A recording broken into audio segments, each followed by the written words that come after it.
আমাদের মালদা ডিস্ট্রিক্টে মুর্শিদাবাদ ডিস্ট্রিক্ট হচ্ছে টিএমসি পার্টির ভাঙন।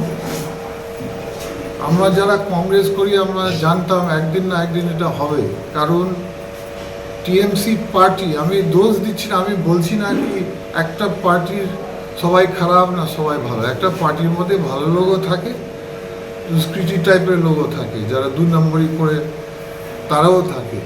কিন্তু আমি বলতে চাই টিএমসির সিস্টেমটা, যে সিস্টেমটা একদম মুখপামাহাল থেকে পারমিশন দেওয়া হয়েছে, সেই সিস্টেমটা পচা।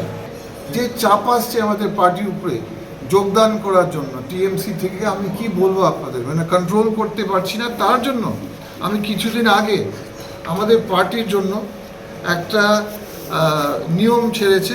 আমরা বিভিন্ন নিয়ম রেখেছি।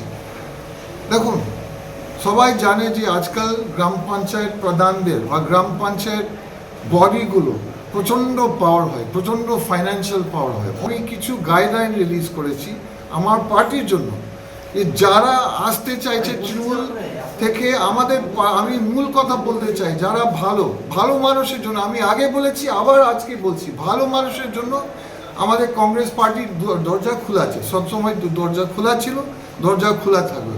আসুক, যারা ভালো কাজ করতে চায়, যারা মানুষের সেবা করতে চায়, যারা কংগ্রেস আইডিওলজি ফলো করতে চায়, মহাত্মা গান্ধীর আইডিওলজি এবং আমাদের নিজস্ব প্রিয় লিডার বরকত গনি খান সাহেবের শিক্ষাটা ফলো করতে চায়, মানুষের সেবা করার, মানুষের উন্নয়ন করা, অবশ্যই আসুন, দরজা খোলা আছে, 1000 বার আসুন, আমাদের কোনো বাধা নেই। কিন্তু আমাদের বাংলা কোথায়?